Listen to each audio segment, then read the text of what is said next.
নমস্কার, সুভদ্রা রান্নাঘরে আমার সকল দর্শক বন্ধুকে জানাই স্বাগত। আমি শিউলি। দেখো, এগুলো হচ্ছে মিনি সয়াবিন। তো মিনি সয়া চাম্পসগুলো আমি ভিজিয়ে ধুয়ে রেডি করে নিয়েছি। এই পাত্রের মধ্যে আমি চিপে নেব, জল থেকে চিপে আমি সয়া চাম্পসগুলো নিয়ে নিচ্ছি। আমি আজকে একটা তোমাদের খুব সুন্দর স্বাস্থ্যকর রেসিপি বানাবো। হ্যাঁ,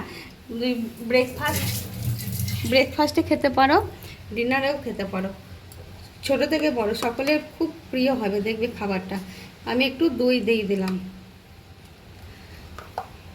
আর কি মিক্সড করছি দেখো এর সাথে। এটা হচ্ছে আদা, কাঁচা লঙ্কা আর ধনে জিরে পেস্ট। তোমরা চাইলে ধনে জিরে গুঁড়োও দিতে পারো, পাউডারও দিতে পারো। আমার কাছে পেস্ট করে রেখেছি, পেস্ট দিলাম। আর তার মধ্যে কি দিচ্ছি দেখো, হলুদ গুঁড়ো, কাশ্মীরি রেড চিলি পাউডার, আর এটা হচ্ছে কসুরি মেথি, আর এটা হোমমেড গরম মশলা গুঁড়ো। এগুলো আমি সব একসাথে দিয়ে দিলাম। আর এবার আমি কী দেবো বলো তো, এবারে দেবো আমি একটু লবণ দেবো আর একটু চিনি দেবো। স্বাদ অনুযায়ী লবণ দিয়ে দিচ্ছি, পরিমাণ মতো লবণ দিয়ে দিলাম। আর এবার একটুখানি চিনি দিয়ে দিলাম। চিনিটা হচ্ছে স্বাদে ব্যালেন্স আনবে, সেই জন্য একটু চিনি দিয়ে দিলাম। এবার আমি কী করবো বলো তো, এগুলোকে খুব ভালো করে মিক্সড করবো। মিক্সড করে মিনিট 10-15 এটাকে আমি রেস্টে রেখে দেবো, যাতে দেখো এটা মাখা হয়ে গেছে। এবার আমি এটাকে 10 মিনিট 10 রেস্টে চাপা দিয়ে রেখে দিচ্ছি। হ্যাঁ, এটা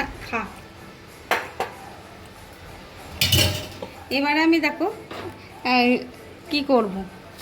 এই যে একটা নিয়েছি, ওটস নিয়েছি 1 বাটি। এই ওটসটাকে আমি গুঁড়ো করে নিয়ে আসছি, মিক্সির জারের মধ্যে দিয়ে এটাকে গুঁড়ো করে নিয়ে এক্ষুনি আসছি। তোমরা দেখো, আমি ওটসটাকে গুঁড়ো করে নিয়ে চলে এসেছি, দেখেছো?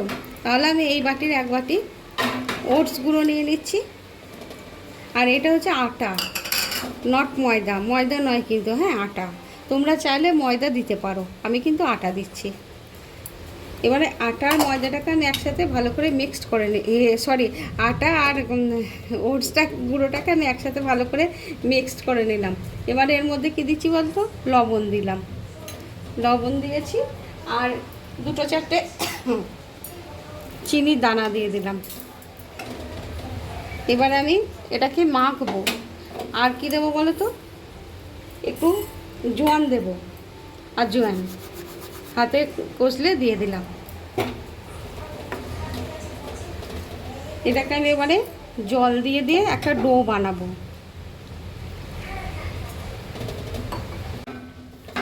দেখো, আমার আটা আর ওটসের ডোটা একদম মাখা রেডি হয়ে গেছে। এবারে আমি তো মাখার সময় তেল দিইনি, এবারে আমি একটু তেল দিয়ে অল্প করে ডোটার মধ্যে একটু তেল লাগিয়ে এটাকেও আমি মিনিট 10 রেখে দেবো। ততক্ষণ আমি ওই যে সয়া চামচে যেটা মাখিয়ে রেখেছিলাম, এই পরোটার মধ্যে বা রুটির মধ্যে এই যে পুরটা দেবো, সেই পুরটা এবার আমি বানিয়ে নেব। এটাকে এবার আমি রেখে দিচ্ছি। দেখো, আমি একটা প্যান বসিয়ে দিয়েছি আর সামান্য 1 চামচ তেল দিয়ে দিলাম। এবার একটু জিরে দিয়ে দিলাম ফোড়নে।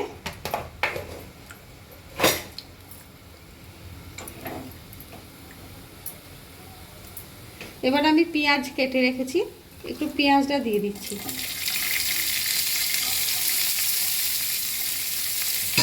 পেঁয়াজটা আমার সতে করে নেওয়া হয়ে গেছে। আমি বেশি ওটাকে ভাজবো না, জাস্ট সতে করে নিয়েছি। এবার আমি যে সয়া চামচটা মেখে রেখেছিলাম এটা এর মধ্যে দিয়ে দিলাম। এটাকে দিয়ে এবার এর মধ্যে এর সাথে একটু আমি নেড়ে নেব, সুন্দর করে কষিয়ে নেব আর কি। দেখো, আমার এটা প্রায় হয়ে গেছে, হয়েই এসছে। এবার আমি ওর মধ্যে কিছু ক্যাপসিকাম দিয়ে দিচ্ছি। হ্যাঁ, আর একটু গাজর দিয়ে দিলাম, একদম জুলিয়ান শেপে কাটা। এগুলো দিয়ে দিলাম, আগে থেকে দিইনি কারণ এগুলো একদম গলে যাবে। আর এগুলো মুখে পড়লে খুব ভালো লাগবে খেতে।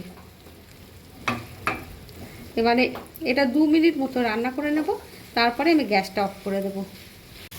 দেখো দেখো আমার স্টাফিংটা হয়ে গেছে। এবার ওপর থেকে এক মুঠো আমি ধনেপাতা কুচো ছড়িয়ে দিলাম, আর কয়েকটা কাঁচা পাকা লঙ্কা ছড়িয়ে দিলাম। আমি যদিও কাঁচা লঙ্কা বাটা দিয়েছি। এবার ঝালটা কি বলো তো, তোমরা তোমাদের ইচ্ছা মতো দেবে, যে যেরকম ঝাল খাও সে সেরকম দেবে। ঠিক আছে, এবার আমি গ্যাসটা অফ করে দিচ্ছি। হ্যাঁ, দেখো আমি এবারে ওটসের যে ডোটা বানিয়ে রেখেছিলাম ওটস আর আটা দিয়ে, আমার পুরোটা সেট হয়ে গেছে। একবার হাতে করে জাস্ট একটুখানি মুথে নিচ্ছি। এবার আমি এটাকে দিয়ে লেচি কেটে নিচ্ছি। হ্যাঁ,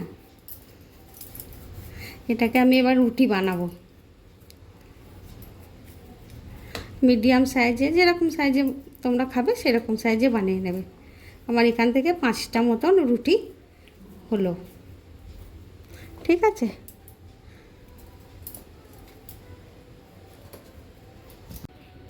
দেখো আমি এখানে একটু ওটস গুঁড়ো ছড়িয়ে নিয়েছি। হ্যাঁ, ওটসে আর আটাতে মিক্সড করে ছড়িয়ে নিয়েছি। এবারে আমি এটা ভালো করে একটু গোল করে বেলে নিচ্ছি রুটিটা।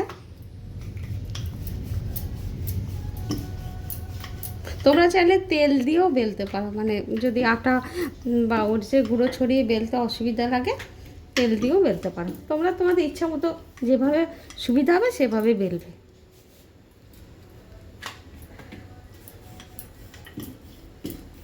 ঠিক আছে, এবার দেখো আমার বেলাটা হয়ে গেছে। এবার আমি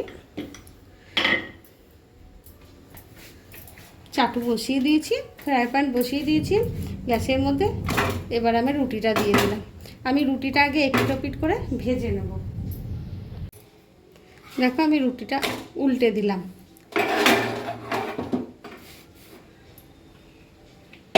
ভেজে নিয়েছি। এবার আমি ওর মধ্যে একটু বাটার দিয়ে দিলাম। বাটার দিয়ে আমি ভাজবো। তোমরা চাইলে রিফাইন্ড অয়েল দিয়েও ভাজতে পারো, আবার বাটার দিয়েও ভাজতে পারো, ঘি দিয়ে ভাজতে পারো, যেটা পছন্দ করবে, যে মানে বাড়িতে তোমরা যেটা পছন্দ করবে সেটা দিয়েই ভাজবে।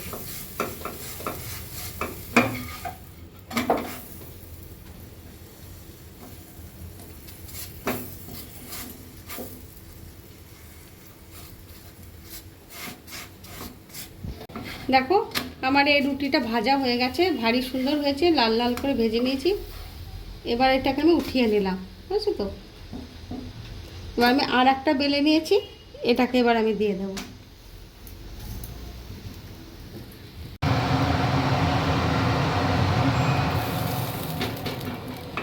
একটু ওপর থেকে না সাদা তিল তিল দিয়ে দিলাম। তোমরা চাইলে দিতে পারো, না হলে নাও দিতে পারো। এবারে এটাকে আমি সেমভাবে উল্টে পাল্টে ভেজে নেব। এবার আমি একটা পরোটা রুটি নিয়ে নিয়েছি। এবারে কি করবো বলো তো, এর ওপরে এই যে কি সুন্দর ভাজা হয়েছে, দেখেছো, ভারী চমৎকারভাবে ভাজা হয়েছে। এর ওপরে আমি ভিতরে আর কি এই যে সয়া চামচের স্টাফিংটা দিয়ে দিচ্ছি। এবার কি বলো তো, তোমরা যদি চাও এর মধ্যে, যদি বাচ্চারা খায়, খেতে ভালোবাসে, তা এর মধ্যে একটু টমেটো কেচাপ দিলে দিতে পারো, আবার না দিলেও কোনো ক্ষতি নেই, দিতে লাগবে না। আমি একটু শসাও দিয়ে দিলাম।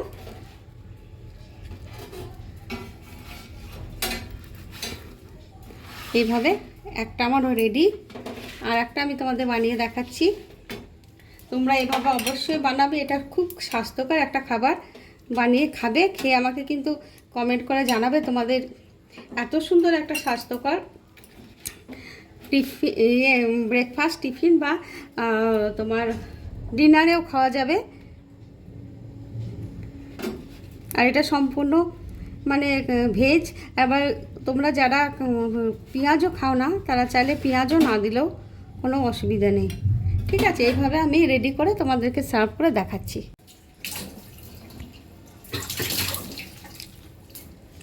দেখো আমার ব্রেকফাস্ট বা ডিনারের রেসিপি একদম রেডি করে দিয়েছি, সার্ভ করে দিয়েছি। এর সাথে আর কিছুই লাগবে না, অসম্ভব অনবদ্য খেতে। তোমরা কিন্তু অবশ্যই বানাবে, বানিয়ে খেয়ে আমাকে জানাবে তোমাদের কেমন লেগেছে। তাহলে আজকের মতো টাটা।